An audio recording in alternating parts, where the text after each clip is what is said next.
And on the end, we have Gary Grassman, who's a BEP manager. Good afternoon. When I first got up here, I thought it was good that I was going last, but now I realize that I have two tough acts to follow. So it really kind of made it rough on me, but I'll put my best effort forward. The Business Enterprise Program is a program that the Commission for the Blind oversees that allows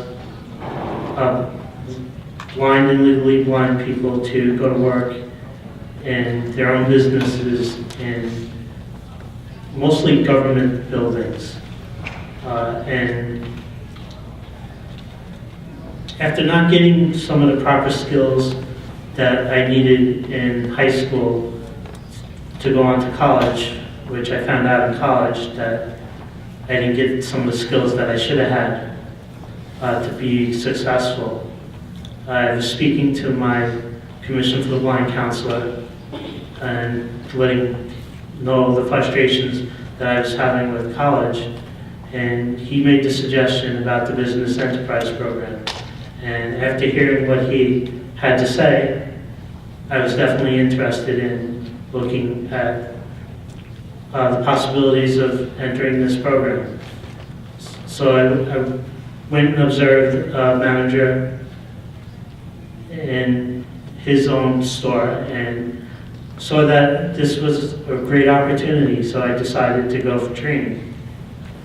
And I did about 6 months training with a gentleman in the workers' compensation building in Brooklyn at the time. And he actually was about to retire, and after meeting me, he decided to stay another 6 months to train me for the program. And I was really grateful for that because I did learn a lot from him. And then in July of 1988, I got my first location, which was at 6 World Trade Center. And I was there till 1996, through the first bombing of the buildings, which was an unpleasant experience. So I can't imagine what it was like on 9/11, what those people went through, because I can remember what we went through back in 1993, which was a very minor incident compared to what happened on 9/11. From March of '96 through September of '96, I managed an all vending machine location that the program had for many years over on West 44th Street in Manhattan. Was an IRS location with just vending machines. And I thought, oh, this will be good. It's just vending machines. And I realized after just doing vending machines for that period of time was boring. No really personal contact with people. No, even small chit chat. Was just go in, fill a vending machine, move on to the next one, and before you know it, the day was over. But it seemed like a much longer day with none of the contact of, with customers. So from there, I went to a location at the Brooklyn Criminal Court Building, and that was quite an adjustment from having hardly no contact with people to dealing with some customers that, were not happy to be in a court building because of something they did. Some customers that were wearing handcuffs because they wanted to get something before they were being processed. So, if the police were willing, they would sometimes let them stop and get something. And so it was a very interesting experience, to say the least. And that location for us at the time was a double shift location. So the business opened at 7 in the morning and closed at 10 at night because of night court. And so I had 2 employees for the first time. one in the day that worked with me and one at night. And when you get a call at 2 o'clock from your night person saying that they weren't feeling well and they weren't coming in, it made your day even longer.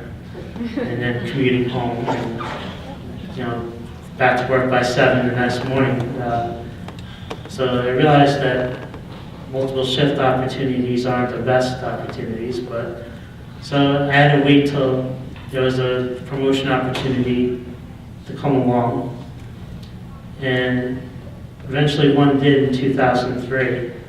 And I went to, we have a location down on Beaver Street, and ran that location for 6 years and moved to my current location, which is a federal building at 290 Broadway, where I have one full-time employee who's been with me 16 years and has moved with me from the Brooklyn Criminal Court building to Beaver Street to 290 Broadway. And she had her father actually retired from the program. She's not blind herself, but her father is. And so she knew from having a visually impaired father how to work with me, to point out certain things at certain times, and when to help and when not to help. Really been a good employee to me. And I also have a part-time employee who is legally blind and has worked with me parts of about 2 years, and it's great to be able to help out a fellow blind person with some employment. But most of all, besides having employment for 26 years, it's given me an opportunity to be self-sufficient, where I was able to have my own apartment. Eventually, when I got married, was able to afford a house, able to take a trip to Ireland a few years ago, which was a real nice thing to do. Last year, me and my wife went to Mexico to fulfill one of her things on her bucket list of swimming with the dolphins. Last year was being a Royal Mets fan the last few years. I've had partial season tickets, which has given me that, an opportunity to do that kind of stuff by making a decent living. And I was able to fulfill one of the things in my bucket list, going to the All-Star game. So, it's been a very great opportunity for me. And one of the things that I'm able to do also is the Commission for the Blind uses me to train future managers of the program. And that's a very rewarding thing to do, especially when after training the person goes into their own facility and is a success. Those are some of the things you get to say. I was a part of helping that person, and that's a very rewarding thing. And it's also given me an opportunity to put away for the future, for retirement, so I can look forward to life after work. Because eventually I'd like to get there, instead of getting up at 4 in the morning to commute into the city, to be open by 6:30 in the morning. So it has been a very good thing to me to find the business enterprise program, and I'm very glad to have had a counselor that suggested it to me. Thank you for this opportunity to speak to you all today. Questions for our panelists? Any questions? My question is, at any point in time, did you ever feel stressed or just to the point where you wanted to quit, but you always had that drive to keep going? Yeah, there are many times, but I also like being a self-employed person, writing the check to myself at the end of the week. So that's what pushes me through. And one of the things that my dad gave me advice when I was younger, and he said, just make sure you do a job that you like to do, and you won't have trouble getting up in the morning to go do it. And that's been excellent advice. How or if you had to deal with the fear of not being able to do it when you were trying to succeed? Yes, there was the fear of, if I can't make this work, what am I going to do?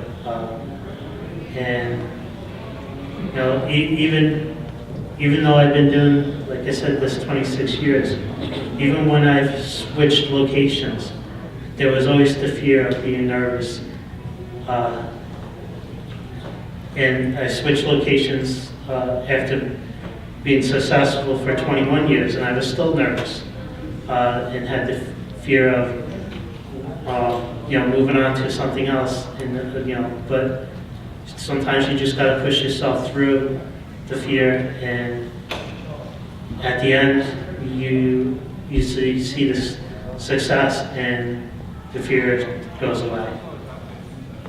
I was wondering, in your day-to-day doings with the customers at your vending place, how did you, I mean, it would be a great world if everybody, all the customers were lovely and paid, without any griping or anything. How did you handle some of the customers who weren't as nice? A lot of biting my lip. Do you have any left? They weren't too big to begin with, so it's really, no, it's, you just somehow figure out how to deal with it. Vent later, at home at the dinner table maybe, so the family gets some good laughs at some of the things that happen, but I guess somebody else didn't like my answer. But it's just, you try to make everybody happy at the end, but some people you're just not going to make happy, and you realize that, so you just Let it go. figure out a way to deal with it and let it go. Thank you. You're welcome. Any other questions? Oh, we have some questions over here. Hi, this question is for Gary.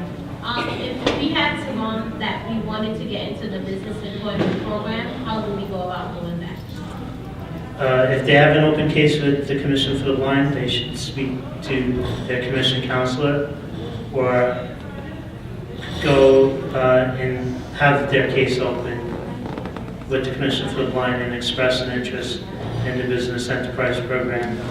And that way they can be referred to the Business Enterprise Program staff, and that will start the process. Oh, so it's only for visually impaired clients? Yes, of the Commission for the Blind.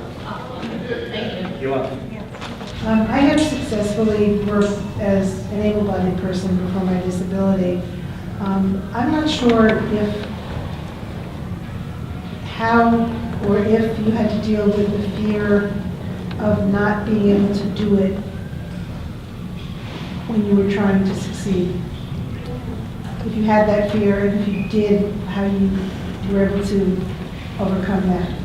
There was the fear of, if I can't make this work, what am I going to do? And even though I've been doing, like I said, this 26 years, even when I've switched locations, there was always the fear of being nervous. And I switched locations after being successful for 21 years, and I was still nervous and had the fear of, moving on to something else. And but sometimes you just got to push yourself through the fear, and at the end, you see this success, and the fear goes away. What high-tech or low-tech solutions do you use in terms of adaptive technology? Our locations have talking cash registers, bill identifiers. I have enough vision where I don't use either. Sometimes when I'm trying to work quickly, I will use the voice somewhat on the cash register, so I know when I am making a mistake. But for most of the time, I don't. And some of our locations do have lottery machines, which the location I'm in now does. And New York State was the first state to have speech-compatible lottery machines. Oh, wow. When they went to touchscreen, they built in the speech module for us, since a number, especially in the Albany region of the state, a lot of our locations have lottery, and for managers that weren't able to use the touchscreen, they did develop speech compatibility for us. Mainly is for the gentleman at the end, but if anybody else wants to answer it, it's good. I was wondering, in your day-to-day doings with the customers at your vending place, how did you, it would be a great world if everybody, all the customers were lovely and paid, without any griping or anything. How did you handle some of the customers who weren't as nice? A lot of biting my lip. Do you have any left? They weren't too big to begin with, so it's really, it's, you just somehow figure out how to deal with it. Vent later, at home at the dinner table maybe, so the family gets some good laughs at some of the things that happen. But I guess somebody else didn't like my answer. But it's just, you try to make everybody happy at the end, but some people you're just not going to make happy, and you realize that, so you just Let it go. figure out a way to deal with it and let it go. Thank you. You're welcome.